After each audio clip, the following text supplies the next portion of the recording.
ஒரு காலம் வரும், எல்லாரும் சீமான் பக்கம் நிற்க வேண்டிய அந்த காலம் வரும், அந்த தேவை வரும், அந்த அவசியம் வரும், அந்த நெருக்கடி வரும். எல்லாரும் நாம் தமிழ் கட்சிம்பாங்க, எல்லாரும் சீமான்பாங்க, எல்லார் வாயிலிருந்து விவசாய சின்னத்துக்கு வாக்களிங்கிற வார்த்தை வரதான் போகுது. அது ரொம்ப சீக்கிரமாக நடக்கலாம். 2014 விஜயகாந்த் வந்தாரு, 21 கமல் வந்தாரு, அதே மாதிரி இப்போ விஜய் வராரு. அப்படி சாதாரண போக்கில் அதை பார்க்குறவங்களும் இருக்காங்க. எப்படி இவங்க கரைஞ்சு போயிடுவாங்க அரசியல்ல, அந்த புரிதல் ஏற்பட்ட மக்களும் இருக்காங்க. 16 வருஷமா நம்ம தனிச்சிருக்கோம். 2016, 19, 21, 24 நம்ம தோற்றுருக்கிறோம் தேர்தல். ஆனால் கொள்கையிலையோ கோட்பாடுலையோ என்னைக்கு நம்ம சமரசம் செஞ்சுட்டு இல்லை. இன்னை வரைக்கும் நம்ம களத்தில் உறுதியாக நிற்கிறோம். இப்பயும் கூட சொல்லியிருக்கேன், 2029 தனிச்சு தான் நிற்பேன், 31 தனிச்சு தான் நிற்பேன். ஒருத்தருடைய இமேஜ் நீங்கள் எந்த அளவுக்கு தூக்குறீங்க, ஓவர் ஹைப்பாக ஒரு விஷயம் பண்ணும்போது, சினிமாக்களே நம்ம பார்த்துருக்கோம். அது 1000 கோடி 2000 கோடி அடிக்குன்னு சொன்ன படம் நம்ம தேட்டரில் போய் பார்க்கும்போது ஒன்றும் இல்லாமல் இருக்கும்போது டக்குன்னு தூக்கி வீசப்படும். அந்த மாதிரி ரொம்ப ஹைப்பாக்குறாங்க அப்படின்றது விஜயோடைய நேரடி கட்டுப்பாட்டில் நடக்குதா இல்லை அவர் இல்லாத நடக்குதா? இது விஜய்க்காக தான் நடக்குது, அவரோட இதில் இருக்குன்னா சரி அவர் சேஃபாக இருக்காருன்னு அர்த்தம். விஜய் பண்ணலை, மற்றவங்க தான் பண்ண வைக்கிறாங்கன்னா ஹி இஸ் அன்சேஃப். ஏன்னா அவரை ரொம்ப தூக்கி கீழே போட போகிறாங்க.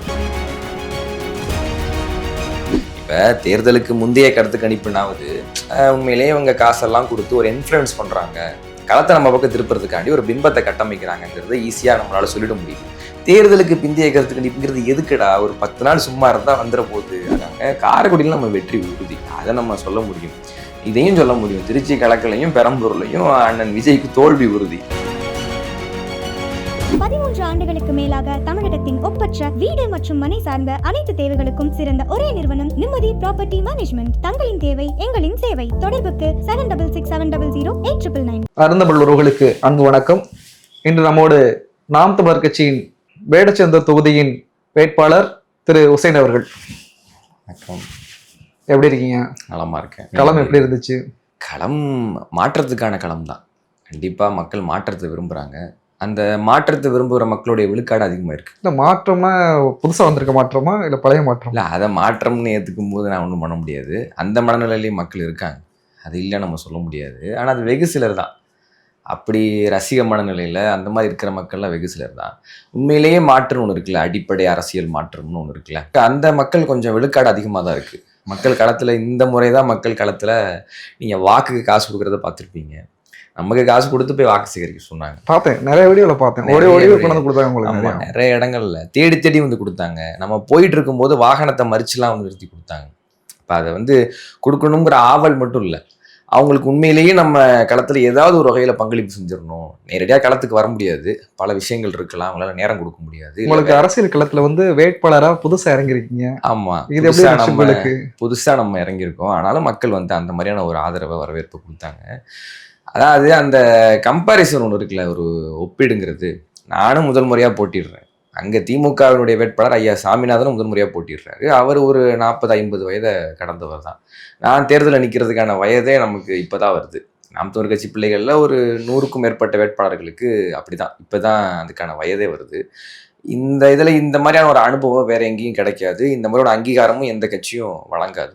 நம்ம மக்களை இப்போவே படிச்சுக்க முடியுது. மக்கள்னா என்ன, களம்ங்கிறது எப்படி இருக்கும், மக்களுடைய தேவைகள்ங்கிறது என்ன, உண்மையிலே தேவைப்படுற அரசியல்ங்கிறது என்ன, சரியான பாதையில் தான் போயிட்டுருக்கோமா, எப்படி தான் இருக்குது களம், மக்களுடைய எதிர்பார்ப்புகள் என்ன, நம்ம படிச்சுட்டு இருக்கிற பல விஷயங்கள் அங்கே போய் நம்ம நேரடியாக பார்க்க முடியும். கள வேட்டைன்னா என்ன, வள சுரண்டல்கள்னா என்ன, எப்படிப்பட்ட இதிலெல்லாம் மக்கள் என்னென்ன பிரச்சனைகள்லாம் அங்கே இது பண்ணுறாங்க, எப்படியெல்லாம் ஏமாற்றப்படுறாங்க, எல்லாத்தையும் அங்கே உணர முடியும். உண்மையிலே அது பட்டறையில் தீட்டப்பட்ட மாதிரி தான். ஒரு தேர்தல் களத்தை சந்திச்சுட்டு ஒரு இந்த வயதில் ஒரு இளைஞருங்கிறது நாங்கள் வெளியில் வர்றதுங்கிறது பட்டை தீட்டப்பட்ட மாதிரி தான். அதுக்கான வாய்ப்பை என்னுடைய அப்பா செந்தமிழன் சீமான் அவர்கள் வழங்கியதுங்கிறது உண்மையிலேயே. இப்போ நீங்கள் தொகுதி மாறி போய் இன்னொரு தொகுதியில் நிற்கிறீங்க, அங்கே உள்ள நாம் தமிழர் கட்சியினுடைய பொறுப்பாளர்கள் உங்கள் கூட எப்படி பயணிச்சாங்க? அவங்கெல்லாம் ரொம்ப அண்ணன் தம்பியாக பழகினாங்க, ரொம்ப தம்பியாக தான் பார்த்தாங்க. அவங்க வீட்டில் தான் நான் தங்கியிருந்தேன். எனக்குன்னு தனி தங்குமிடம் கிடையாது, அவங்க வீட்டில் தான் தங்குவேன், அவங்களோட தான் பயணிப்பேன். என் கூடவே வந்து வேலை செய்கிற எங்கள் அண்ணன் பிரவீன் ஒரு அண்ணன் இருந்தாங்க, கருப்புசாமி இருந்தார், விக்னேசன் ஒரு அண்ணன் இருந்தாங்க. எல்லாருமே என் கூட தினமும் பயணிக்கிறவங்க. நான் 30 நாள் நான் பரப்புரையில் இருந்தேன்னா என் வாகனத்தில் கூட வந்ததுலேருந்து 24 மணி நேரமும் என் கூட இருந்தாங்க. அப்படிலாம் அவங்க அதெல்லாம் வந்து இல்லை. அவங்க வந்து இந்த நேரத்தில் இந்த காயினை வச்சு விளையாடுறோம், செஸ் விளையாடுற மாதிரி தான். நம்ம ஜெயிக்கணும், போட்டியில் ஜெயிக்கணும், அவ்வளோதான். இது இந்த நேரத்தில் இந்த காயினை வச்சு விளையாடுறோம். அது அவங்க அண்ணனுடைய இதை வந்து வலியுறுத்தல, அவங்க அப்படியே ஏற்று நடக்கக்கூடிய ஆட்கள் தான். ரொம்ப ஒத்துழைப்பாக இருந்தாங்க. ரொம்ப ஒத்துழைப்பான்னு சொன்னால், ஒத்துழைப்புன்னு இப்போ அந்த வார்த்தையை சொன்னாலே போகும்போது என்னை ஓட்டுவாங்க.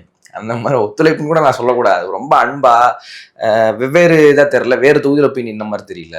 மக்கள் வரவேற்பு அப்படிதான் இருந்தது. பொறுப்பாளர்களுடைய எதுவுமே சரியான வேட்பாளர் தான், அண்ணன் நமக்கு சரியாக தான் கொடுத்துருக்காங்க, வச்சு வேலை செய்யலாம் அப்படிங்கிற மாதிரி நல்ல விதமானதாக தான். அந்த பறந்து விரிஞ்ச தொகுதி வேடசந்தூருங்கிறது, இந்த பக்கம் ஒரு 80 கிலோமீட்டர் நீளம், அந்த பக்கம் ஒரு 80 கிலோமீட்டர் அகலம்னு சுற்றி வர்றது ரொம்ப கடினம். பெண் வேட்பாளர்களுக்கு ரொம்ப கடினம். ஆண் வேட்பாளர்களுமே நம்மளுடைய வயதுங்கிறப்ப நம்மளால சுற்றி தெரிய முடியும். அவங்களுடைய எதிர்பார்ப்பு அதாக தான் இருந்தது. எல்லா ஊருக்கும் போயிடணும், எல்லா ஊராட்சி 54 ஊராட்சிக்கும் போயிடணும். 5 பேரூராட்சி இருக்குது, சின்ன சின்ன குக்கிராமங்கள், அது மாதிரி மலை முகடுகள், கல்குவாரியை சுற்றுவட்டார பகுதிகள், சிமெண்ட் ஃபேக்டரியை சுற்றுவட்டார பகுதிகள், மக்களே இல்லாத கிராமங்கள், இளைஞர்களே இல்லாத கிராமங்கள்னு பல்வேறுபட்ட இது இருக்குது. எல்லா ஊருக்கும் போகணுங்கிறது அவங்களுடைய எதிர்பார்ப்பாக இருந்தது. அதை நான் பூர்த்தி செஞ்சுட்டேன். எல்லா ஊருக்கும் நானுமே அந்த எதிர்பார்ப்பில் தான் இருந்தேன். நம்ம நிற்கிறோம், அப்போ அதுக்கான மக்கள் எதிர்பார்ப்புங்கிறத பூர்த்தி செஞ்சிடணும், எல்லா ஊருக்கும் போயிடணும்னு. சின்ன சின்ன குக்கிராமங்கள்லாம் கூட போய் அரசியல் பேசியிருக்கோம். பருவ இளைஞர்களே இல்லாத கிராமங்களெல்லாம் பார்த்தோம். 18 வயசுக்கு மேற்பட்டவங்களும் 40 வயசுக்கு உட்பட்டவங்களும் அங்கே இருக்க மாட்டாங்க. அவங்களாம் இந்த கிராமத்தில் இல்லை, அவங்க இன்ஸ்டாகிராமத்தில் இருக்காங்க. அதனால் நம்ம பரப்புரையை அங்கே செய்ய வேண்டிய தேவை ஏற்பட்டுச்சு. அதுக்கு முன்னாடி வரைக்கும் அது ப்ரீ பிளான்ட் கிடையாது. அப்போ அங்கே வேடச்சந்தூரை பொறுத்தவரையும் விஜய் வேவ் எப்படி இருந்துச்சு? விஜயோட அடை இல்லை, அப்படி வேவுன்னு சொல்கிறதுக்கெலாம் எதுவும் இல்லை. வேவுன்னு சொல்லணும்னா ஒரு கட்டமைப்பு இருக்கணும், அந்த வாக்கை சேகரிக்கிறதுக்கான ஒரு திட்டமிடல் இருக்கணும். அப்படிலாம் ஒன்றும் இல்லை. பழைய மஞ்சள் நோட்டீஸ் தெரியுமா உங்களுக்கு? அந்த மாதிரி ஒரு காமராஜர் எம்ஜிஆர் காலத்துல அந்த திருவிழாக்கள்ல கொடுப்பாங்களா, திருவிழாக்கள்ல கொடுக்குற அந்த மஞ்சள் நோட்டீஸ் அடிச்சுட்டு பாவம் அங்க இருக்கக்கூடிய அந்த அண்ணன் தம்பிமார்கள் வாக்கு சேரிச்சுட்டு இருந்தாங்க. பெரும்பாலும் வேட்பாளர்களை யாருமே கண்ணில் பார்க்கல. அந்த இருக்கிற வேட்பாளர் யாரும் கண்ணில் பார்க்கல. பார்த்துருப்பீங்க, ரீல்ஸ்ல பார்க்க முடிஞ்சது. அவங்க ரீல்ஸ்ல தானே எல்லாமே இருக்கு, ரீல்ஸ்ல பார்க்க முடிஞ்சது. ஆனா அது எதுவும் இல்லை. மக்களா விஜய்க்காக வாக்களிப்போம் அப்படின்னு வெகு சிலர் இருப்பாங்களே. இப்போ உங்களுக்கு உதாரணத்துக்கு நான் சொல்றேன், அவங்களுக்கு நோக்கமோ ஒரு கனவோ எதிர்காலத்தோ ஒரு அரசியல் புரிதலோலாம் இருக்காது. ஐபிஎல்ல சிஎஸ்கே ஜெயிக்கணும்னு நினைக்கிறோம், சரியா? சிஎஸ்கே ஜெயிக்கணுங்கிறோம், எல்லோ வேன்னு ஸ்டேட்டஸ் போடுறோம், இல்லை விசில் போடுங்கிறோம். அது மாதிரியே தான் இங்கே டிவி கேங்கிறாங்க, எல்லோவேங்கிறாங்க, விசில் புரட்சிங்கிறாங்க. தோத்துக்கிட்டு இருக்கு. அதுதான், அது அப்படிதான். அது என்னன்னா, சிஎஸ்கே ஜெயிக்கிறதுனால நாட்டுக்கு என்ன நடக்கும்? ஒன்றும் கிடையாது. அது ஒரு கேமு, ஒரு விளையாட்டு. நான் தலை தோனிக்காக அங்கே ஆதரிக்கிறேன், அது எங்கள் டீமு அப்படி இப்படின்னு சொல்லியிருக்காங்கல்ல. அந்த மாதிரி டிவிக்கேங்கிறத அவங்க ஒரு கேமாக பார்க்குறாங்க. அந்த சீரியஸ்னெஸ் புரியாமல் நிர்வாகம்னா என்ன, அரசியல்னா என்ன, உங்களுக்கு தேவைப்படுற மாற்றங்கள்ங்கிறது என்ன, அடிப்படை கட்டமைப்புங்கிறது என்ன, கொள்கைன்னா என்ன, சித்தாந்தம் என்ன, இது எது குறித்தும் பார்வை இல்லாதவங்க அவங்க அதை ஜெயிக்கிறதுனால அவங்களுக்கு ஒரு சந்தோஷம். நான் ஆதரிக்கிறேன், நான் சப்போர்ட் பண்ற ஒரு ஸ்டார், அவர் அந்த தளத்துல ஜெயிக்கிறாருங்கிறது அவங்களுக்கு ஒரு சந்தோஷம், ஒரு பர்சனல் ஹை. நீங்க சிறு வயதுல இந்த களத்துக்கு வந்துட்டீங்க, இந்த அரசியல் களத்துக்குள்ள வந்துட்டு இந்த மக்கள், இளைய மக்கள் படுற பாடு எல்லாத்தையும் போய் பாக்குறீங்க. இந்த இளைஞர்கள்லாம் இந்த சினிமா முகத்துல போறாங்களே அப்படிங்கிற ஒரு ஆதங்கம் உங்களுக்கு இருக்கும்ல? அது நிச்சயமா இருக்கதான் செய்யுது. இப்போ நீங்க பாருங்க, இப்ப உண்மையிலேயே கொண்டாடப்பட வேண்டியவர்கள்ங்கிறது என் தங்கச்சி அனீஸ் ஃபாத்திமா. எனக்கு தெரிஞ்சு அவள் 18 வயசுல இருந்து அவள் அரசியல் பேசுறா. என் நண்பன் பேரறிவாளன், அவன் சிறைக்கெல்லாம் கூட போயிருக்கான், சிறுவர் சிறுத்தை பள்ளிக்கு போயிருக்கான். அபுபக்கரா மதுமான கடை கூட பிரச்சனை பண்ணா, அபுபக்கரா இருக்கட்டும், இல்லை கார்த்தி அண்ணனா இருக்கட்டும், எல்லாருமே ரொம்ப சின்ன வயசுலயே இது எல்லாத்தையும் எந்த விதமான எதிர்பார்ப்பும் இல்லாமல் இந்த அரசியல் களத்துல ரொம்ப தீவிரமா பயணிக்க ஆரம்பிச்சவங்க. அவங்களுடைய டீனேஜ்ல இருந்தே ரொம்ப சீக்கிரமா போனவங்க. உண்மையிலேயே கொண்டாடப்பட வேண்டியவங்க இவங்க தான். செலிபிரிட்டியா இந்த சொசைட்டில இருக்க வேண்டியவங்க, இளைஞர்கள் மத்தியில பெரும் வரவேற்பை பெற வேண்டியவங்கிறது இவங்க தான். ஆனா அந்த ஸ்டாருங்கிறோம், வாட்டர்மெலன் ஸ்டாருங்கிறோம், நடிப்பே வராத ஒருத்தர், அவரை பிக் பாஸுக்கு அனுப்பி அவர் ஒரு ஸ்டார் ஆயிடுறாரு. அந்த அக்கா இந்த அக்கா நான் சொல்லலாமான்னு தெரில, அந்த மாதிரியான அக்காக்கள் இப்படிங்கிறாங்க. ஆபாசத்தையும் அருவருப்பான சிந்தனைகளையும் பேசக்கூடியவங்க, அதுல பயணிக்கிறவங்கள பெரிய ஸ்டாரா கொண்டாடப்படுறதுன்னு இருக்குல்ல, செலிபிரிட்டி அந்தஸ்து கொடுக்குறதுன்னு இருக்குல்ல, அது ஒரு தோற்றுப்போன சமூகத்துக்கான இது. ஒரு தோற்றுப்போன சமூகத்துல தேவையில்லாத கருத்துக்கள் தான் முக்கிய செய்திகளாகும், தலைப்புச் செய்திகளாகுங்கிற மாதிரி ஒரு தோற்றுப்போன சமூகத்துல தேவையில்லாதவங்களாம் தலைவர்கள் ஆவாங்க, கொண்டாடப்படக்கூடிய அந்தஸ்துக்கு போவாங்க, அவங்கள பின்பற்றி ஒரு கூட்டம் வருங்கிறது வேதனைக்குரிய விஷயம்தான். அப்படி எல்லாரும் இல்லை, அது நம்ம சொல்ல முடியும். அப்படி எல்லாரும் இல்லை, நமக்கான ஆட்கள்ங்கிறது இருக்கதான் செய்யறாங்க. உண்மையிலேயே மாற்றத்தை விரும்பக்கூடியவர்கள் எங்கெங்கயோ இருந்து கூட நமக்காக வாக்களிக்கிறதுக்காக வந்தாங்க. ஹைதராபாத், பெங்களூரு, டெல்லி அங்கிருந்தெல்லாம் கூட நமக்கு வெளிநாடுகள் இருந்தெல்லாம் கூட வந்தாங்க. அப்படி தீவிரமா இருக்கக்கூடிய அண்ணன்மார்கள் இருக்காங்க. ஆனா நீங்க கேட்குற அந்த பாயிண்ட்டை நான் சொல்றேன். அப்படி ஒரு சமூகம் ஒரு தலைமுறை இருக்கதான் செய்யுது. அவங்கள நம்ம வெறுக்கவும் முடியாது, அவங்கள நம்ம அதை ஆதரிக்கவும் முடியாது. அவங்களுக்கும் சேர்த்துதான் நம்ம போராடுறோம். அவங்க நம்ம வழிக்கு நமக்கான ஆட்களா நம்ம வழிக்கு கொண்டு வரணும். அவங்களே அன்பும் அக்கறையும் கொண்டுதான் நேசிக்கிறோம். ஆனா அது ரொம்ப தவறு, அது அருவருப்பான விஷயம். நம்ம அண்ணன் தம்பி நிக்கிறான், நம்மளுக்கு கஷ்டமா இருக்கு, ரொம்ப கஷ்டமா இருக்கு. அது ஒரு என்ன சொல்றது, அது வலிக்கும்னு சொல்றதை விட அதை விட ரொம்ப கஷ்டமா இருக்கும். பார்க்கும்போது நம்ம கூடவே இருப்பாங்க சில பேர், நம்ம சின்ன வயசுலேருந்து பார்த்து பழகின ஆட்களாக இருப்போம். அவன் நம்மளை நம்புறதை விட, இன்னைக்கு நான் அவங்க கூட பள்ளிக்கூடத்தில் படிச்சிருக்கேன், கல்லூரியில் படிச்சிருக்கேன், வேலையில் ஒன்றா விளையாண்டுருக்கோம், நம்மளை பற்றி எல்லாமே அவனுக்கு தெரியும். நம்ம ஒரு அரசியல் தளத்தில் நிற்கிறோன்னு வைங்களேன், வெறுமனே அவனுக்கு அரசியல் புரிதல் இல்லாமல் இருக்கலாம். ஆனால் அவன் நான் சொல்கிறத சரிங்கிறத விட அவன் திரையில் பார்க்குற இன்னொரு நடிகர் சொல்கிறதையோ, ஏதோ ஒரு கட்சியுடைய மோகம், ஏதோ ஒரு ரசிக போதை இல்லை, அது சரின்னு நினைக்கிறான். அதுக்கு வாக்களிக்கிறது அவனுக்கு சந்தோஷத்தை தருது. அதுக்கு வாக்களிக்குங்கிறத அவன் பெரிய கடமையா நினைக்கிறான். அது பார்க்கும்போது ஒண்ணு இருக்கும்ல, என்னடா இது அப்படின்னு. நம்ம 2016 இருந்து ஒரு மாற்றத்தை நோக்கி நம்ம வரோம்னு சொல்லிட்டு இப்ப இந்த 2026 களமுறை வரோம். மறுபடியும் இந்த நடிகர்களை வச்சு நம்மளை வந்து அமுக்குறாங்க அப்படிங்கிற ஒரு பெரிய வழி இருக்கும்ல. இப்ப மறுபடியும் அது தொடர்ந்துச்சுன்னா இந்த நாம் தமிழர் எந்த நிலைக்கு போகும்? நாம் தமிழருடைய வளர்ச்சிங்கிறது சீரான வளர்ச்சி. அதை வந்து நீங்க எந்த இடத்துலையும் மட்டுப்படுத்த முடியாது. இந்த மாதிரி நடிகர்கள் வராங்க, கரைஞ்சு போறாங்க, இதை மக்கள் பார்த்துட்டு தான் இருக்காங்க. அப்ப நீங்க தொடர்ந்து இதையே இந்த பேட்டர்ன் கண்டினியூ ஆகுது. தொடர்ந்து இதையே செஞ்சுட்டு இருக்கும்போது மக்களே அவங்க வருவாங்க போவாங்க, இந்த கட்சி இந்த சித்தாந்தம் இந்த இவங்கன்றது இப்படிதான் இருப்பாங்க அப்படிங்கிறது மக்களுக்கு புரிய ஆரம்பிச்சிடும். நானே பார்த்துருக்கேன் களத்தை. 2026 விஜய் வராரு, 2016 விஜயகாந்த் வந்தாரு, 21 கமல் வந்தாரு, அதே மாதிரி இப்போ விஜய் வராரு. அப்படி சாதாரண போக்கில் அதை பார்க்குறவங்களும் இருக்காங்க. எப்படியும் இவங்க கரைஞ்சு போயிடுவாங்க அரசியல், அந்த புரிதல் ஏற்பட்ட மக்களும் இருக்காங்க. பிரச்சனைக்குரியவர்கள் இல்லை அதுல மூளைச்சலவையடையவர்கள் இந்த 25 வயசுக்கு உட்பட்ட அந்த இளைஞர்கள் தான். வெகுமனே அந்த அரசியலை பத்தின பார்வையெல்லாம் அவங்கள மாத்தலாம் நினைக்கிறீங்க நீங்க? கண்டிப்பா இல்லை, என்னால முடிஞ்ச அளவுக்கு நான் மாத்தினேன். நான் என் கடமையை சரியா செஞ்சேன். நான் என் களத்துல நான் போகாத ஊருன்னு இல்லை, அரசியல் பேசாத இடம்ங்கிறது இல்லை. எல்லா விதமான பிரச்சனைகள், தொகுதி தரம் சம்பந்தப்பட்ட எல்லா சிக்கல்களும் பேசியிருக்கேன், அதுக்கான தீர்வுகளையும் சொல்லியிருக்கேன். அவங்க கடந்த காலத்துக்கு கூடிய தலைவர்கள் பதவி இருந்தக்கூடிய விமர்சனங்களையும் செஞ்சிருக்கேன். எப்படி இருக்கணுங்கிற அந்த இதையும் சொல்லியிருக்கேன். எப்படி இருக்கணும், ஒரு தொகுதினா எப்படி இருக்கணும். 50 வருடமா அது ஆலங்குச்சி தொகுதி. சொல்லப்போனா வேடசுந்தூர்ல யார் ஜெயிக்கிறாங்களோ அது ஒரு கேவலமான சென்டிமெண்ட் அங்க இருக்கு. அதை வந்து பொறுத்துக்க முடியாது. அது அங்க யார் ஜெயிக்கிறாங்களோ அவங்க தமிழ்நாட்டிலையும் ஜெயிப்பாங்க. அந்த மாதிரி எனக்கு தெரிஞ்சு 1-2 தொகுதி தான் அப்படி இருக்குன்னு நினைக்கிறேன் தமிழ்நாட்டில். ரிசல்ட் மாறி இருக்கா? மாறலாம். 50 வருஷமா அவங்க தான் 50 வருஷமா அங்க யார் ஜெயிக்கிறாங்களோ அவங்க தமிழ்நாட்டே ஆளுவாங்க. அப்ப அது 50 வருஷம் ஆலங்குச்சி தொகுதி. அது அப்படி எப்படி இருக்கணும்?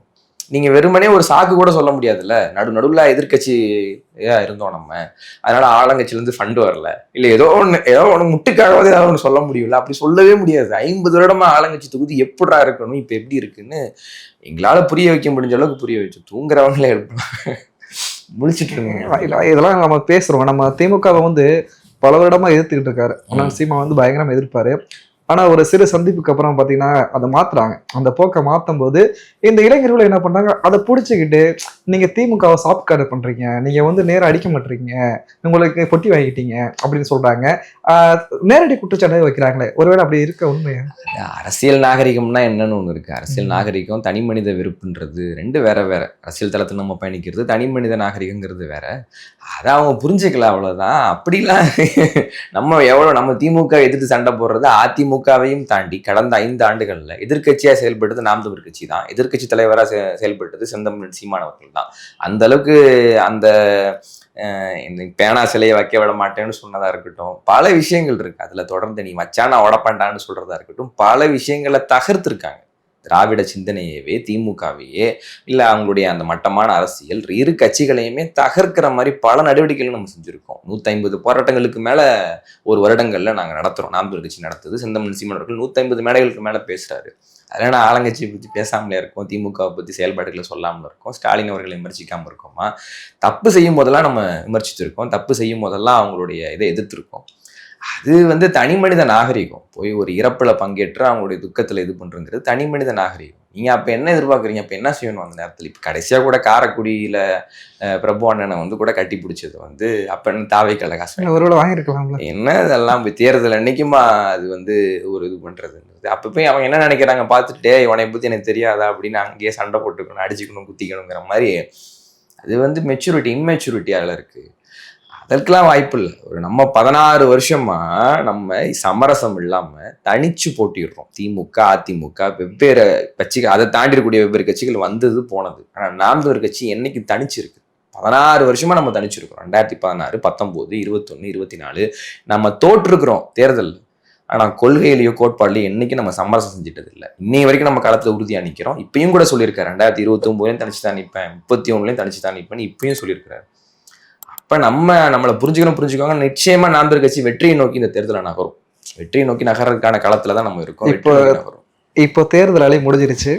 நேத்து பாத்தீங்கன்னா எக்ஸிட் போல், தேர்தலுக்கு பிந்தைய கருத்து கணிப்புகள் வெளியாகி பயங்கரமா போயிட்டு இருக்கு. இதனால் வரை அந்த எக்ஸிட் போல வந்து இந்த அரசியல் விமர்சகர்கள், இந்த அரசியல்ல உள்ளவங்க கூர்ந்து கவனிப்பாங்க. இப்ப கீழே உள்ள அடித்தட்டு மக்கள் கூட கூர்ந்து கவனிக்கிற அளவுக்கு நேற்று பாத்தீங்கன்னா பயங்கரமா வந்துருச்சு. இதுல பாத்தீங்கன்னா மறுபடியும் திமுக தான் ஆட்சி அமைக்கணும் ஒரு நிறுவனங்களும், சில நிறுவனங்களும், இன்னொரு இடத்துல தாவேக்கா பெரும்பான்மையோட அமைக்கும் போதுங்கிற ஒரு நிறுவனம் பயங்கரமா கொடுத்துருக்கு. இதை கொண்டாட ஆரம்பிச்சுட்டாங்க இளைஞர்கள். ஒருவேளை நடக்குமா? இது எதுக்குன்னு தெரியல. நான் வந்து எனக்கு 26, 27 வயசு ஆயிடுச்சு. கருத்து கணிப்பு எடுக்கிறவன நான் பார்த்ததே இல்லை. அவன் யாருக்கிட்ட எடுக்கிறான்னு எனக்கு தெரியல. இல்லை எத்தனை பேர்கிட்ட எடுத்தவங்களும் வந்து என்கிட்டலாம் கருத்து கணிப்பு எடுத்தாங்கன்னு சொன்னதும் இல்லை. இது எங்கே எடுக்கிறாங்கன்னு தெரியல, எதுக்கு சொல்றாங்கன்னு ஒன்று தெரியல. இப்போ தேர்தலுக்கு முந்தைய கருத்து கணிப்புனாவது உண்மையிலேயே அவங்க காசெல்லாம் கொடுத்து ஒரு இன்ஃப்ளூயன்ஸ் பண்றாங்க, களத்தை நம்ம பக்கம் திருப்புறதுக்காண்டி ஒரு பிம்பத்தை கட்டமைக்கிறாங்கிறத ஈஸியா நம்மளால சொல்லிட முடியுது. தேர்தலுக்கு பிந்தைய கருத்து கணிப்புங்கிறது எதுக்குடா? ஒரு 10 நாள் சும்மா இருந்தா வந்துட போகுது, அதுவே ரிசல்ட் வந்துடும். என்னென்ன பொருள் அது அந்தந்த நிறுவனத்தினுடைய கிரெடிபிலிட்டியை காப்பாற்றுறதுக்காக அவங்க பண்றாங்க. நான் இந்த வாட்டி கணிச்சது அடுத்த வாட்டி பொய்யாகாது, அப்போ ஒழுங்கா என்கிட்ட காசு கொடு, சொன்னாதான் மக்கள் நம்புவாங்க, நான் சொன்னாதான் மக்கள் கேட்பாங்க அப்படிங்கிற மாதிரி அவங்களுடைய கிரெடிபிலிட்டியை காப்பாற்றுறதுக்காக பெரும்பாலும் பயன்படுது. ஆனா இந்த தேர்தல் காலகட்டத்தில் வர்ற இந்த கருத்து கணிப்பு, தேர்தலுக்கு பிந்தைய கருத்து கணிப்பு சொல்றேன், எதுவுமே வாய்ப்பு இல்லை. அவங்க சொல்ற அந்த நம்பர்ஸுக்கும் கலை யதார்த்தத்துக்கும் ரொம்ப இது இருக்கு, தூரம் இருக்கு. எனக்கு என்ன டவுட்னா, 10க்கு 4 ஓட்டு தாவேக்கா பிரிக்குதுன்னு பேசின எல்லாருமே இன்னைக்கு பாத்தீங்கன்னா அந்த டிஎம்கே வந்து பயங்கர லீட்ல ஜெயிக்கிறாங்களே. இது எது நம்புறதுன்னே தெரியலையே. இது எப்படி? அதான் எனக்குமே புரியல. இவங்க எங்க எடுக்கிறாங்க, எந்த கண்ணோட்டத்துல இதை வந்து பண்றாங்க. ஆனா இதுலயும் ஒரு நாம் தமிழருக்கான ஒரு மறைமுக ஒரு அரசியல் இதுல எடுக்கிறாங்க. என்னன்னா எப்பவுமே பிற அதர்ஸ்ல வைக்கிறாங்களே, இந்த மற்றவைங்கிறத நம்மள பல காலமா வச்சிட்டு இருக்கானுங்க. அதுல நமக்கு எந்த இதுவும் இல்லை. இந்த வாட்டி உங்களுக்கு நம்பர் கொடுத்துருக்காங்களே, ஒருவேளை வேடச்சந்திரா இருக்கலாமோ? நீ 4ஆம் தேதி தெரிஞ்சிடும் என்னன்றது. இப்பவே நான் சொல்லக்கூடாது, 4ஆம் தேதி எல்லாம் தெரிஞ்சிட போகுது.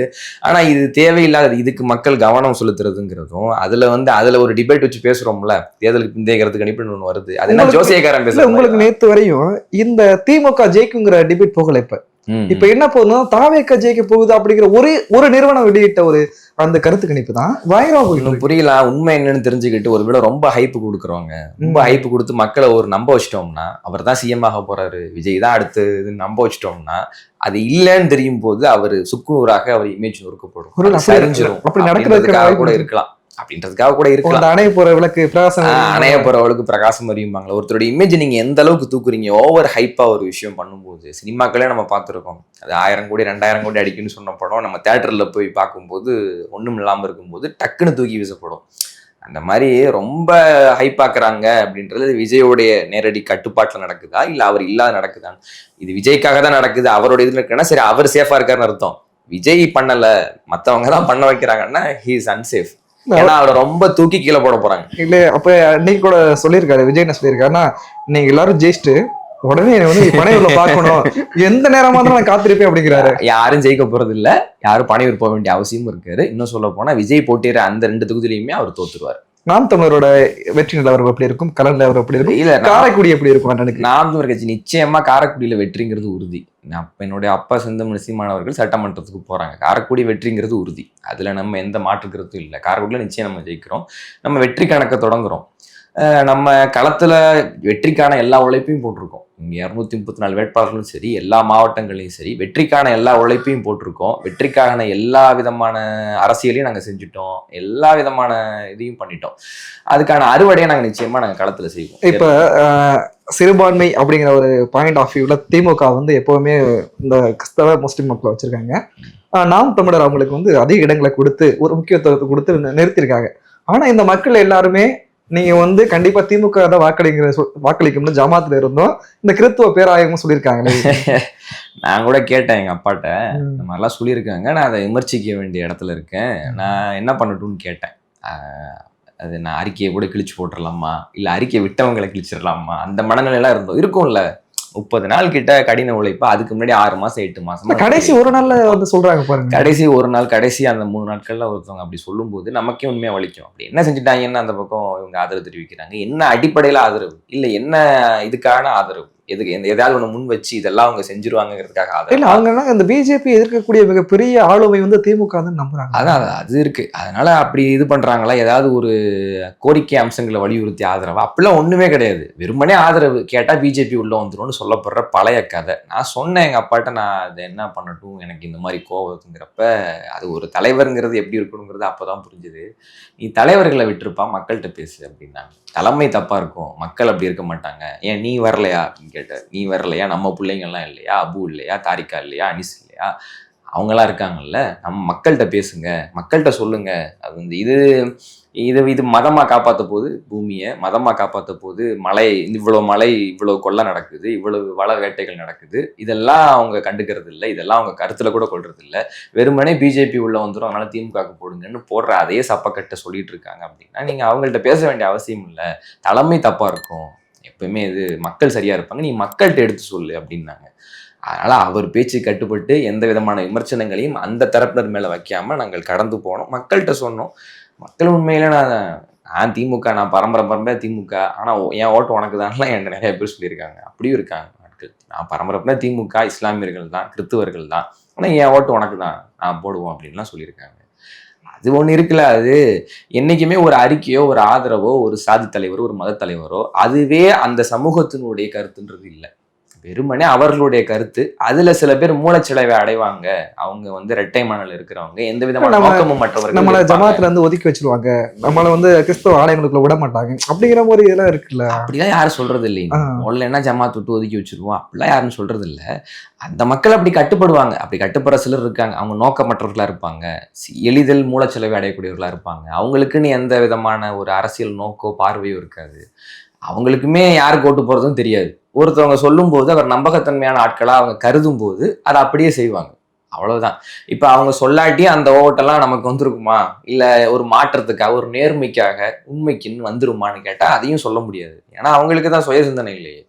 நீங்க பாருங்க, நீங்க ஒரு மாற்றத்தை விரும்புறீங்க, லஞ்சத்தை ஒழிக்கணும்னு நினைக்கிறீங்க, ஊழல் ஒழிக்கணும்னு நினைக்கிறீங்க, மலை கொள்ளையை தடுக்கணும்னு நினைக்கிறீங்க, வளக்கொள்ளையெல்லாம் இந்த ஆத்து மணல் அள்ளுறது, இந்த கனிம வளக்கொள்ளை, பாலியல் கொடுமை, சாராய கடையை மூடணும், இவ்வளவு விஷயங்கள் இருக்கு, சாதி தீண்டாமை, இதெல்லாம் நீங்க மாத்தணும், புதிய ஒரு தேசம் செய்வோம், மக்கள் புரட்சியால் அதை உறுதி செய்வோம் நம்ம சொல்றோம். இதெல்லாம் தெரிஞ்ச ஒருத்தவன் எதுக்கு அவங்க சொல்றதை கேட்டு இங்க ஓட்டு போடுவான்? அப்படி ஒண்ணு இருக்குல்ல. இல்ல இதெல்லாம் விட்டுருவோம். இது இல்லாம உண்மையிலேயே நீங்க ஒரு உண்மையின் பக்கம், ஒரு நியாயத்தின் பக்கம் சிந்திக்கிற மக்கள் கண்டிப்பா அவங்க சொல்றதை கேட்டிருக்க வாய்ப்பு இல்லை. நம்ம போய் அவங்கள்ட்ட முட்டி மோதி என்னமோ நாம் தமிழர் கட்சி இவங்களை எதிர்க்குது, இந்த மத தலைவர்கள் எதிர்க்குது, இந்த மத தலைவர்கள் எதிர்க்குதுங்கிறத அவங்கள பேச வேண்டாம், நாம் தமிழர் என்ன செய்யும்னு சொல்லலாம் போகிறீங்களா? நம்ம மக்கள்கிட்ட பேசலாம். உண்மையிலேயே மாற்று எது, உண்மையிலேயே மாற்று சிந்தனைங்கிறது எது, நீங்க யாருக்கு வாக்களிக்கணும், யாரு பக்கம் இவங்க நிக்கணும் அப்படிங்கிறத நம்ம மக்கள்கிட்ட பேசலாம். அந்த தலைவர்கள்ட்ட பேசி அவங்களை விமர்சிச்சு அந்த அறிக்கையை பத்தி ஒரு விவாதத்தை உண்டு பண்ணி எதுக்கு? தேவையற்ற கருத்து, அதெல்லாம் தேவையற்ற இது. அவங்க எல்லாரும் ஒரு நாள் நாம் தமிழர் கட்சியை ஆதரிப்பாங்க. நீங்க இன்னைக்கு நான் சொல்றேன், நீங்க எழுதி வச்சுக்கோங்க. ஏன்னா நீங்க அநீதம் எவ்வளவுதான் நீங்க சகிச்சுக்கிட்டு ஒரு இடத்துல இருக்க முடியும், எவ்வளவுதான் நீங்க சகிச்சுக்கிட்டு ஒருத்தரை பேக்கப் பண்ணிக்கிட்டே இருக்க முடியும். அவங்க பண்ற எல்லா விஷயத்தையும் நீங்க சகிச்சுக்கிட்டு வெறுமனே நீங்களா ஒரு முட்டு கொடுத்துக்கிட்டு பிஜேபி உள்ள வந்துடும், இல்லை இவங்க வரதான் இப்போதைக்கு சரியா இருக்கும், இதுதான் வெல்லுகின்ற அணி அப்படின்னு சொல்லும்போது இல்லை அவங்க பக்கம் ஓட்டு போடுன்னு சொல்றது கூட அவங்களுக்கு உரிமை இருக்குன்னு வைங்களேன். இங்க போடாதன்னு சொல்றதுக்கு அவனுக்கு உரிமை கிடையாது. ஆனா அது செய்யறாங்க. ஆனா உண்மையிலேயே அது ஒரு காலம் வரும் பாருங்களேன், ஒரு காலம் வரும், எல்லாரும் சீமான் பக்கம் நிற்க வேண்டிய அந்த காலம் வரும், அந்த தேவை வரும், அந்த அவசியம் வரும், அந்த நெருக்கடி வரும். எல்லாரும் நாம் தமிழர் கட்சிம்பாங்க, எல்லாரும் சீமான்பாங்க, எல்லார் வாயில இருந்து விவசாய சின்னத்துக்கு வாக்களிங்கிற வார்த்தை வரதான் போகுது. அது ரொம்ப சீக்கிரமாக நடக்கலாம். இப்போ மே 4க்கு பிறகு ஒருவேளை நாம் தமிழரோட வாக்கு சதவீதம் குறைந்தாலோ, யாருமே சட்டமன்றத்திற்கு செல்லாமல் இருந்தாலோ, ஒருவேளை இந்த நாம் தமிழர் கட்சி இந்த மக்களுக்காக நிற்குமா? முன்னை விட தீவிரமா வேலை செய்வோம். ஏன்னா நமக்கு தெரிஞ்சிடும் அப்போ இப்போ நம்ம இங்கேருந்து தொடங்கணும் அப்படின்னு டார்கெட் தெரிஞ்சிடும். சேஸ் பண்ணுற மாதிரி தான், கிரிக்கெட்டில் சேஸ் பண்ணுற மாதிரி தான். அப்போ இவ்வளவு தூரம் போக வேண்டியது இருக்குது, இவ்வளோ டார்கெட் இருக்குது, இப்போ நம்ம இந்த இடத்துல இருக்கோம் அப்படிங்கிற இது தெரிஞ்சிடும். முன்னை விட தீவிரமாக வேலை செய்வோம். இப்போ இது வந்து தனிப்பட்ட ஒரு தனித்திறனுக்கான விளையாட்டுன்னு வைங்க, ஒரு கிரிக்கெட்டுன்னு வைங்க, ஒரு கபடின்னு வைங்க, இல்லை ஓட்டப்பந்தயம்னு வைங்க, ஏதோ ஒன்று, இல்லை போர்க்களத்தில் வாழ்வீச்சுன்னு வைங்க, அதெல்லாம் தனித்திறன், தனி மனிதன் சம்மந்தப்பட்டது. அவங்களுடைய திறனுக்கு ஏற்ற மாதிரி அங்கே வெற்றி தோல்விங்கிறது தீர்மானிக்கப்படும். தேர்தல்ங்கிறது அப்படி இல்லை. நம்ம என்னதான் நமக்கு திறன் இருந்தாலும், நிர்வாக திறன் இருந்தாலும், கொள்கை கோட்பாடு பேசினாலும், அரசியலுக்கு பல சிக்கல்கள் தீர்வுகள்னு இப்படி எல்லாம் சொன்னாலும் கூட மக்கள் எதை ஏற்கிறாங்க, மக்கள் எதை நம்புறாங்கிறத பொறுத்தா இருக்கு. அந்த மக்கள் அந்த ஜனநாயகங்கிறது கேள்வி கூத்தாயிருக்கு இன்னைக்கு. அது என்னென்னமோ இந்த தேர்தலில் நான் கேள்விப்பட்டது படிச்சது வரை இந்த மாதிரி எந்த தேர்தல் நடந்தது. ஒரு இடைத்தேர்தலில் பார்த்துருக்கோம், நம்ம இவ்வளவு பணம் புழங்கும் ஒரு தொகுதிக்குள்ளன்றதை பார்த்துருக்கோம். அதுக்கு இந்த திருமங்கலம் ஃபார்முலா, ஈரோடு கிழக்கு ஃபார்முலா, அப்படி நம்ம கண்முன்னாடியே சில உதாரணங்கள் இருக்கு. இப்போ கோவைக்கு போனுச்சுல, கோவை ஃபார்முலா இருக்கு. ஆமா, இப்பவே நடக்குது. இந்த 234 தொகுதியிலும் திமுக, அதிமுக, ஏன் தாவேக்கா கூட காசு கொடுக்குறாங்க. எல்லாம் வெள்ளி காசு, தங்க கொலுசு, வெள்ளி கொலுசு, தங்க காசு, தாவேக்கா காசு கொடுக்குறாங்க. பல தொகுதியில தாவேக்கா காசு கொடுத்தாங்க. என்ன சொல்றீங்க? இல்ல சும்மா பல தொகுதி என் மாவட்டங்களே நான் பார்த்தேன். தூய சக்தி, தூய சக்தியா தீய சக்தியான்னு மக்களுக்கு தெரியும்ல. கொடுத்தவனுக்கு தெரியும், வாங்கினவனுக்கு தெரியும். யாரும் மறுக்கிறதுக்கு ஒண்ணும் இல்லை. இல்ல நம்ம சொல்லிடலாம். இங்க கொடுத்தவனுக்கும் வாங்கினவனுக்கும் தெரியும்ல. காசு கொடுத்தவனுக்கு கொடுத்தேன்னு தெரியும், வாங்கினவனுக்கு வாங்கினேன்னு தெரியும். எப்படி மாற்று, எதுல இருந்து மாற்று மக்களுக்கு தெரியும். அதெல்லாம் அது மாதிரி ரொம்ப பணம் புழங்குச்சு. ரொம்ப அந்த நேரத்தில் அறியாமையில மக்கள் எவ்வளோ இருக்காங்கன்றது தெரிஞ்சிச்சு. இப்போ மக்கள் வந்து சில நேரங்கள் என்ன பண்ணுவாங்க, இந்த தாய்மார்கள் அப்பத்தாங்கெல்லாம் 80 வயது 70 வயதை கடந்தவங்கலாம் இப்படி காட்டுவாங்க. ஏன்னா நான் ஏம்மா அங்கே ஓட்டு போட போறீங்க, நான் எம்ஜிஆருக்காக போடுறேன்பாங்க. அவர் தான் செத்துட்டாரேம்மா அப்படின்னா என் மனசுல வாழ்றாரும்பாங்க. அவங்கள போய் நம்ம என்ன சொல்ல முடியும், என்ன செய்ய முடியும்? அப்படி ஒரு சொசைட்டி இருக்காங்க. பிரிக்க முடியும், வயது வாரியாகவே அவங்க பிரிக்க முடியும். சில பேர் நான் அங்கதான் 70 80கள் இருந்து நான் இந்த கட்சியில இருக்கேன், நான் அங்க ஓட்டு போடுறேன்பாங்க. சில பேர் நான் அங்கெல்லாம் போட்டேன், நான் மாறி வந்துட்டேன். இல்ல உண்மையிலேயே இந்த சிக்கல்களை புரிஞ்சவங்க எல்லாம் இருப்பாங்க. காவல்துறையினர் நிறைய பேர் நாம் தமிழர் கட்சி ஓட்டு போட்டதா என்கிட்டயும் சொல்லியிருக்காங்க. என் கூடவே வந்தவங்க இது பண்ணுவாங்க. காலையில ஒரு மாதிரி இருப்பாங்க, சாயந்தரானதுக்கு அப்புறம் மனசு இறங்கிடுவாங்க. அப்படிலாம் இருக்கு. நம்மளை பார்ப்பாங்கல்ல, ராணுவ வீரர்கள் இல்ல உண்மையிலே அரசு பணியாளர்களா இருக்கிறவங்க, தபால் ஓட்டுல தெரியும் நம்ம எந்த அளவுக்கு வாக்கு வாங்குறோங்கிறது. அந்த மாதிரி இருக்கிறவங்க இருக்காங்க. உண்மையிலேயே மாற்று சிந்தனை உள்ளவர்களும் இருக்காங்க. நம்ம கையில எதுவும் இல்லை. அதனால நம்ம அந்த வெற்றியோ தோல்வியை நினைச்சு தொய்வடைய வேண்டிய அவசியம் இல்லை. 2020 அதை வச்சு அடுத்த காலத்தை எப்படி சந்திக்கலாங்கிறது இருக்கும். ஆனா குறையறதுக்கு வாய்ப்பு இல்லை. 8.22 விழுக்காட குறையறதுக்கு வாய்ப்பு இல்லை. எவ்வளவு ஏறுது, வெற்றி கணக்குங்கிறது எந்த அளவுக்கு போகுதுங்கிறது தான் கேள்வி. அதுதான் அது. அதை விட்டுட்டு குறையறது இந்த பேச்சுக்கெல்லாம் இடம் இல்லை. இப்ப 2026க்கு பிறகு கிங்கா தான் இருப்பீங்க. கிங்கு தானே. ஜெயிச்சா சட்டமன்ற உறுப்பினராக வேலை செய்வேன், தோத்தா எதிர்கட்சியா செயல்படுவேன். அவ்வளவுதான். என்னோட இதுதான் 234 தொகுதியில் கூட வேட்பாளர்களுக்கு இருக்கும். ஜெயிச்சா எம்எல்ஏ, தோத்தா அந்த எம்எல்ஏ நீ ஏதாவது பண்ணி பாருடா பார்ப்போம், உனைய நான் நிம்மதியாக தூங்க விடுறேன்னா பார்ப்போம். நீ ஒன்றும் செய்ய முடியாது. எல்லாம் எதிர்கட்சியா செயல்படுவோம். ஆமாம், அங்கே இருக்கக்கூடிய மக்களை திரட்டி இப்போ நம்ம போன ஆதரவாளர்கள், போன ஊர்கள் இருக்கிற பிரச்சனைகள் நமக்கு தெரியும், சிக்கல்கள் தெரியும். அதுக்கு தீர்வு வாங்கி கொடுக்க வேண்டிய இடத்துலையும் நம்ம தான் இருக்கும். ஏன்னா மக்கள் நம்மள்ட்ட முறையிட்டு இருக்காங்க, நம்ம வாக்கு கொடுத்துருக்கோம், எல்லாம் இருக்கு. அப்போ அதுக்கான வேலைகளை செய்வோம். அப்படித்தான் நாம் தமிழர் கட்சி எப்போ தொய்வடைஞ்சிருக்கோம், தோல்வியை கண்டு தொலைஞ்சு போற அந்த பரம்பரையான நம்ம தலைவரின் வாரிசுகள், நம்ம சீமானுடைய பிள்ளைகள், நம்ம அதெல்லாம் தொய்வடைய வேண்டிய அவசியம் இல்லை, அதுக்கான தேவையும் இல்லை. காலம் இருக்கு, காலம் இருக்கு, களம் இருக்கு. நான் கேட்டதே, நான் தேர்தல் நேரத்தில் நான் பண்ண பரப்புரையிலேயே எல்லாரும் ரொம்ப சொன்னாங்கன்னா, நான் எனக்கு 27 வயசு தான் ஆகுது. இன்னைக்கு நான் தோத்துட்டேன்னா அடுத்த 5 வருஷம், அடுத்த 5 வருஷம், அடுத்த 5 வருஷம், 30 வருஷம் கழிச்சு கூட நான் ஜெயிச்சுட்டு போறேன், எனக்கு பிரச்சனை இல்லை, நான் தாங்குவேன், நாடு தாங்குமா அப்படிங்கிற கேள்வி தான் கேட்டேன். அது நிறைய பேருக்கு உண்மைதானே அப்படின்னு. ஏன்னா இதே நிலைமை இன்னும் 5 வருஷம் கழிச்சு, 10 வருஷம் கழிச்சு இதே காடா விட்டு வைப்பானா, இதே ஆறா விட்டு வைப்பானா, இதே மழை இப்படியே விட்டு வைப்பானா, இதே மாதிரி நாடை இப்படி இந்த நிதிச்சுமை இல்லாம இது நெருக்கடிக்குள்ள போகாம விட்டு வைப்பானுங்களா அப்படின்றது தெரியாது. எவ்வளவு சீக்கிரம் நீங்க தமிழ் தேசியத்தை தேர்ந்தெடுக்கிறீங்களோ அவ்வளவு சீக்கிரம் மக்களுக்கு நல்லது. இல்லைன்னா நான் என்ன பண்ண முடியும்? இப்போ நான் சொல்கிறேன், நான் ஐடியில் வேலை பார்க்குறேன். நான் இன்னைக்கு நீங்கள் என்னை எம்எல்ஏ ஆக்கல, நான் திரும்பி ஐடி வேலைக்கு தான் போயாகணும். நம்ம அரசியலுங்கிறது நமக்கு பிழைப்பு இல்லை. நான் ஐடி வேலைக்கு தான் நம்ம போக முடியும். போனால் நம்ம எந்த ஒரு வெளிநாட்டு இல்லை வெளி மாநிலம் இல்லை எங்கேயோ நம்ம வேலைக்கு போக முடிஞ்சாலும் 1 லட்சம் 2 லட்சம் எவ்வளவோ சம்பளம். எம்எல்ஏ இருந்தீங்கன்னா 1,05,000 சம்பளம். நீங்கள் ஓட்டு போட்டால் ஊருக்கு நல்லது, ஓட்டு போடாட்டி உசேனுக்கு நல்லது. அவ்வளோதான். அதை விட அதிகமாக சம்பாதிக்க முடியும். நம்ம பழப்பை பார்த்துக்க முடியும்ல. நான் என் வீடை பார்த்துக்க முடியும். உனக்காக உழைக்கணும்னா நீ ஓட்டு போட்டு தேர்ந்தெடுத்துக்கோங்கிறதா சொல்ல முடியும். அது மக்கள் முடிவு பண்ணுவாங்க. அது காலமும் அதை தீர்மானிக்கும். கண்டிப்பா. அதுக்கு தொய்விட வேண்டிய அவசியம்லாம் இல்லை. முன்னதை விட தீவிரமா நம்ம போவோம். ஆனா காரைக்குடியில வெற்றி உறுதி, அதை என்னால சொல்ல முடியும். இல்ல காரைக்குடி 4 முனை போட்டி, எத்தனை முனை போட்டியா இருக்கட்டும், ஒரு வலிமையான தலைவர் இல்லையா? எல்லா யாருமே சமயம் எந்த ஊடகமே கணிக்க முடியல அப்படிங்கிறாங்க. கணிக்க முடியாம இருக்கலாம். எனக்கு இந்த தேர்தலுக்கு பிந்தைய கருத்து கணிப்பு, இதெல்லாம் எனக்கு இந்த ஜோசியக்காரன் பேசுற மாதிரி இருக்கும், நாடி ஜோசியம் பேசுற மாதிரி. களம் முடிஞ்சு போச்சு. தேர்தல் இனிமே நீங்க சொல்றதை வச்சு வாக்குப்பதிவாக போதா, இனிமே நீங்க சொல்றதை வச்சு தேர்தல் களங்கிறது மாறப்போகுதா? ஒன்றும் கிடையாது. பெட்டியை துருக்கி தொடர்ந்து என்ற நேரத்துல எது பெரிய கட்சி, யாரு சிஎம், எதுக்கு பனையூருக்கு போகணும், போகக்கூடாது, யார் ஆட்சி அமைக்க போறா என்னன்னு எல்லாமே தெரிஞ்சிடும். காரைக்குடியில வெற்றி உறுதி. அங்க இருக்கக்கூடிய மக்கள் அந்த இதுல சரியான இடத்த தேர்வு செஞ்சுதான் அங்க அப்பா நின்றுருக்காங்க. காரைக்குடியில நம்ம வெற்றி உறுதி, அதை நம்ம சொல்ல முடியும். இதையும் சொல்ல முடியும், திருச்சி கிழக்குலையும் பெரம்பூர்லையும் அண்ணன் விஜய்க்கு தோல்வி உறுதி, அதையும் நம்மளால சொல்ல முடியும். அதனால அதை பத்திலாம் யோசிக்க வேண்டியதில்லை. தேர்தலுக்கு பிந்தைய இப்ப விடுங்க முதல்ல. அது ஒரு 4 நாள்ல தெரிஞ்சிடும். அதை வச்சு நம்ம விவாதிக்க வேண்டிய, அது ஏதோ ஒரு கேம், ஏதோ மக்களை ஒரு பரபரப்புல வச்சுக்கிறதுக்கு, இல்லை யாரோ ஒருத்தவங்களுடைய அந்த இன்ஃப்ளூயன்சிங்கும் எதுக்கோ ஒரு இமேஜ் பர்பஸ்க்காக அது பண்ற கேம். அதை போய் அதுல அரசியல் என்ன இருக்கு? அதுல மக்களுக்கு என்ன முடிஞ்சு போச்சு? தேர்தலுக்கு முந்தைய கருத்து கணிப்பாவது ஒரு இது இருக்கு, ஒரு மதிப்பு இருக்கு. பிந்தைய கருத்து கணிப்புல என்ன? இதனால எதுவும் மாற போறது இல்லை. நாடி ஜோசியம் பாக்குற மாதிரி ஏதோ. மே 4க்கு பிறகு நாம் தமிழர் கட்சி வெற்றி கணக்கு தொடங்குவதற்கு வாழ்த்துகளோடு இந்த பேட்டியை முடிக்கிறோம். மீண்டும் உங்களுடைய சந்திப்போம். நன்றி, வணக்கம். நன்றி.